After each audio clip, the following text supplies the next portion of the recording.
Assalamualaikum warahmatullahi wabarakatuh. Selamat siang. Bertemu kembali dengan pembelajaran parasitologi untuk kelas 3 yang menampung mata pelajaran parasitologi baik teori atau praktek. Itu kepala sekolah mempercayakan kepada saya. Yang tadinya untuk tahun kemarin bahwa teori dipegang oleh ibu kepala sekolah, tetapi sekarang diberikan ke saya. Jadi untuk materi parasitologi baik teori atau praktek, untuk gurunya adalah saya, nanti dibantu oleh Intan sebagai asisten di pembelajaran praktek. Baik, untuk pembelajaran daripada kelas 3 itu kalau menginduk kepada KI itu pembelajaran ada di entomologi, atau yang kita pelajari nanti jenis daripada arthropoda. Ya, apa itu entomologi? Entomologi itu ilmu yang mempelajari tentang vektor, kelainan, dan penyakit yang disebabkan oleh arthropoda. Jadi kita nanti yang akan kita pelajari adalah jenis-jenis dari kontaminan atau penyebab ataupun penyakit, vektor atau kelainan yang disebabkan oleh arthropoda itu sendiri. Adapun nanti yang akan kita pelajari di pembelajaran daripada baik teori atau praktek, itu kelas yang kita pelajari dalam arthropoda itu nanti ada 5 kelas.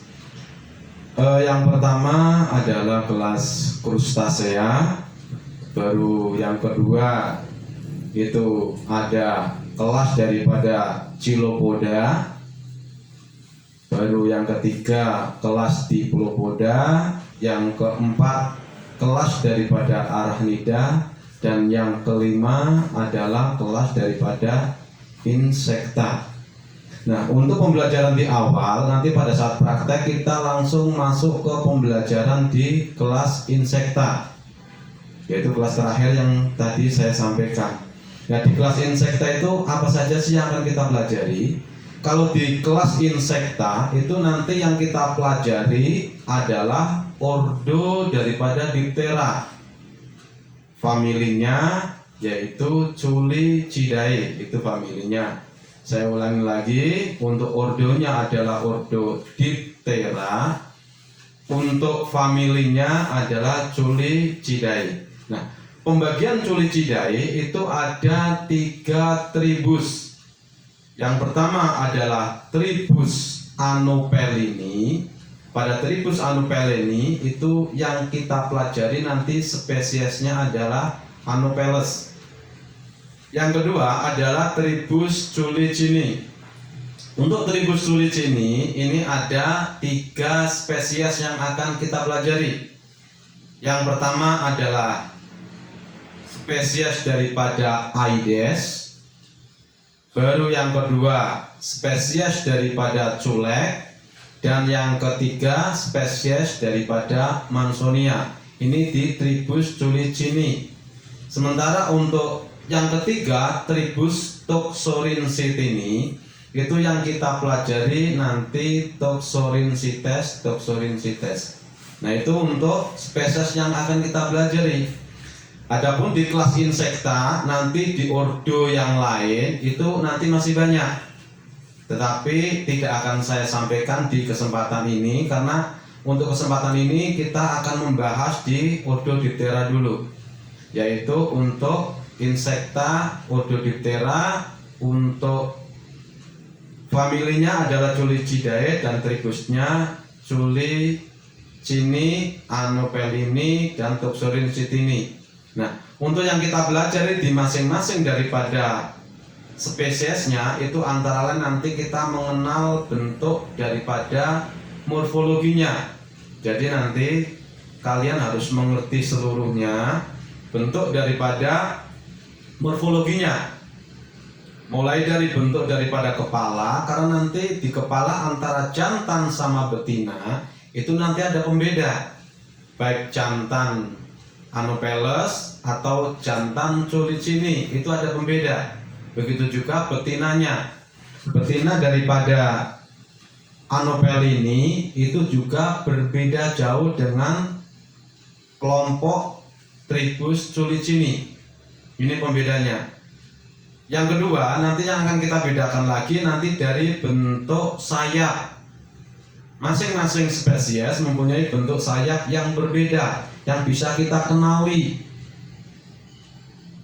Yang selanjutnya setelah sayap, nanti kita masuk ke bentuk larva.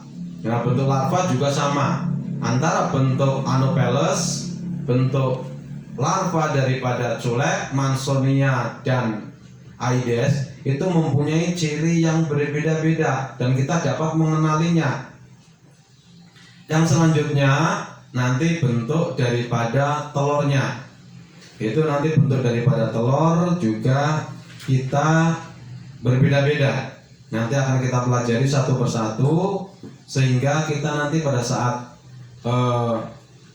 praktek bisa dilaksanakan, nanti kita bisa melihat bentuk-bentuk yang tadi saya sampaikan melalui mikroskop. Kalau sekarang mungkin nanti pembelajarannya bisa lewat atlas. Ya, mungkin untuk buku pegangan, yang direferensikan ini ada atlas kedokteran. Itu di bawah ini ada tertulis Dokter Sterilisasi Ganda Husada. Ini boleh dari sini. Yang kedua adalah punyanya atlas kedokteran penerbitnya Fikar Zaman. Ya, jadi untuk ini yang kedua, ini untuk yang Fikar Zaman.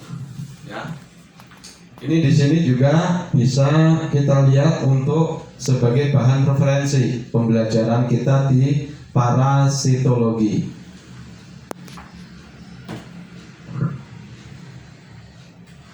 Selanjutnya, untuk sebelum kita masuk ke materi yang tadi saya sampaikan, terlebih dahulu kita harus mengetahui tentang istilah-istilah yang berhubungan dengan arthropoda.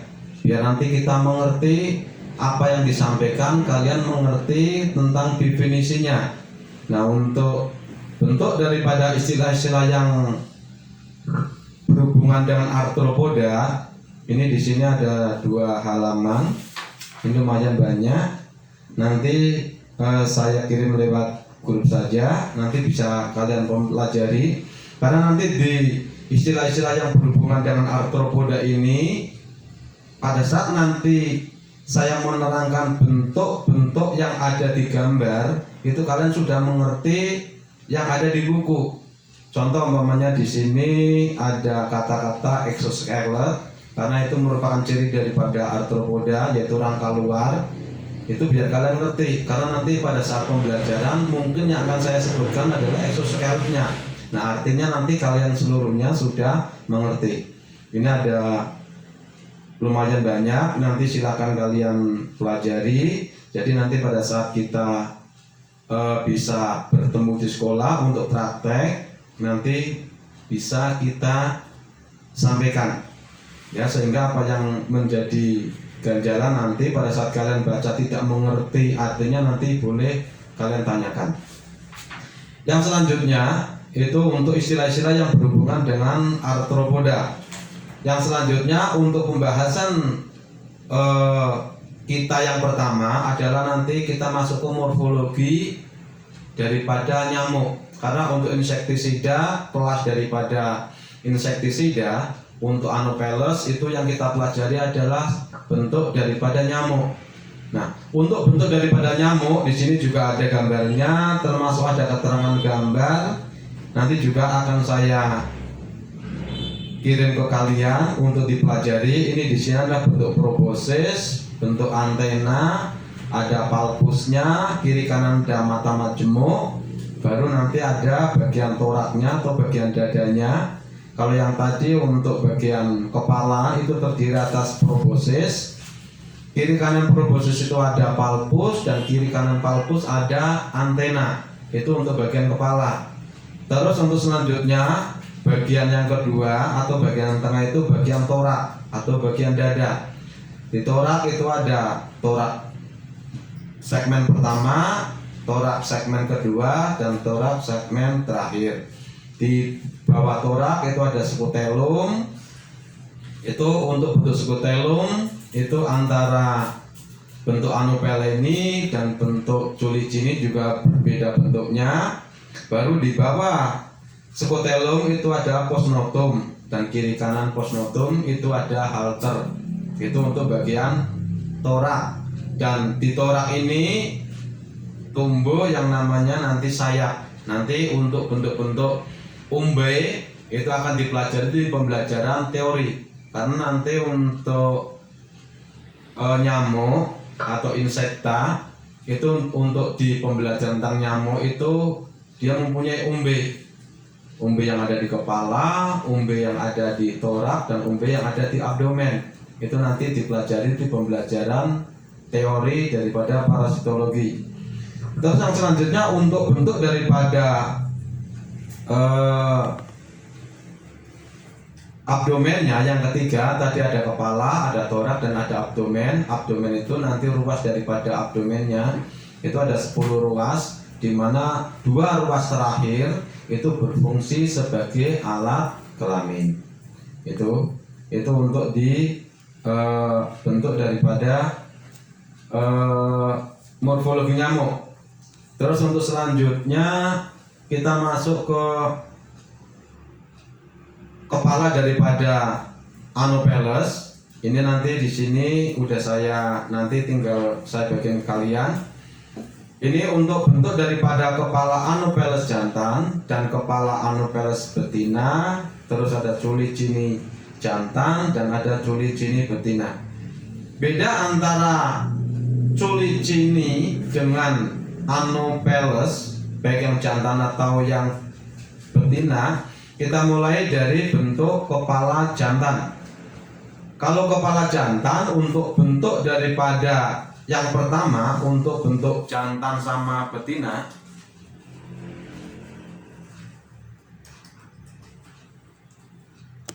untuk bentuk jantan sama betina itu beda.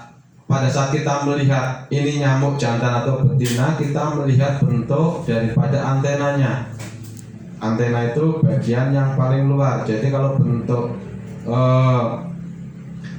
kepala daripada nyamuk itu seakan-akan nanti ada 3 ini ada 5 barisan. Yang tengah, ini yang tengah itu nanti ini yang dinamakan proboscis. Yang tengah itu proboscis, kiri kanan daripada proboscis ini, yang ini dengan yang ini itu ada palpus. Baru kiri kanan palpus ini ada antena. Nah, antara bentuk jantan sama betina itu yang beda. Kalau betina itu antenanya itu jarang, kalau bentuk jantan itu antenanya adalah berbulu lebat. Jadi nanti kita lihat dia berbulu lebat atau berbulu jarang. Itu untuk menentukan jantan sama betina. Terus untuk kepala Anopheles jantan dengan kepala Anopheles betina bedanya tadi, kalau untuk yang pertama yang jantan itu mempunyai bulu yang lebat, untuk yang betina mempunyai bulu yang jarang. Terus ujung daripada palpusnya itu berbeda, dimana kalau untuk palpusnya di jantan itu ujung palpusnya itu dia membesar, sementara kalau di betina ujung palpusnya tidak membesar, ya. Itu jadi bentuk palpusnya sama-sama panjang, cuma kalau yang di jantan itu membesar, kalau yang di betina tidak membesar. Kalau proboscisnya itu sama. Sementara kalau di jantan daripada culek atau Culicini nanti itu bedanya, kalau yang jantan itu ujung palpusnya itu panjang. Saya ulangi lagi, palpusnya panjang dan ujungnya tidak membesar. Itu kalau dibandingkan dengan Anopheles. Jadi kalau Anopheles itu membesar, kalau kepala culek jantan itu tidak membesar.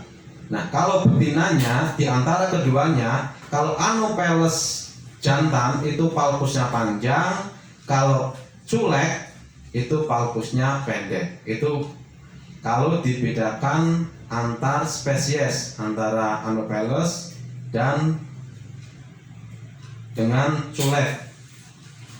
Terus selanjutnya nanti untuk larvanya, ini larvanya antara larva Aedes dan larva Anopheles itu juga beda. Bedanya kalau bentuk daripada larva Anopheles itu mempunyai rambut palmat yang berbentuk kipas, sementara kalau di larva Aedes itu tidak mempunyai rambut palmat. Terus untuk ciri daripada larva yang menonjol yang bisa kita lihat yaitu bentuk Anopheles tidak mempunyai sipon.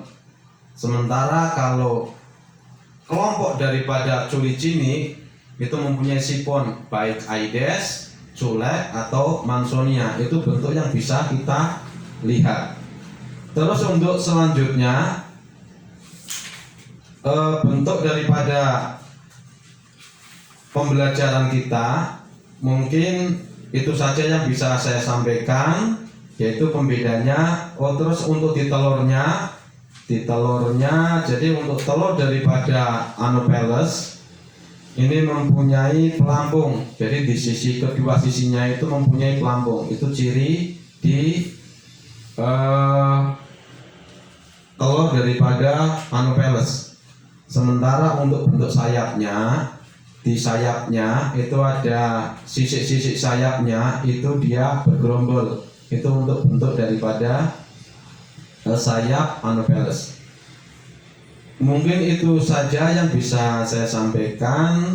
Barangkali nanti ada pertanyaan, silakan kalian tanyakan nanti pada saat kita offline atau mungkin pada saat tatap muka boleh kalian menanyakan, ataupun kalian nanti menanyakan boleh lewat WA group. Nanti bikin WA group, jadi silakan kalian tanya sehingga pertanyaan kalian nanti bisa dibaca oleh rekan-rekan semuanya atau teman-teman kalian semuanya. Mungkin itu saja yang bisa saya sampaikan. Terima kasih atas waktunya. Wassalamualaikum warahmatullahi wabarakatuh.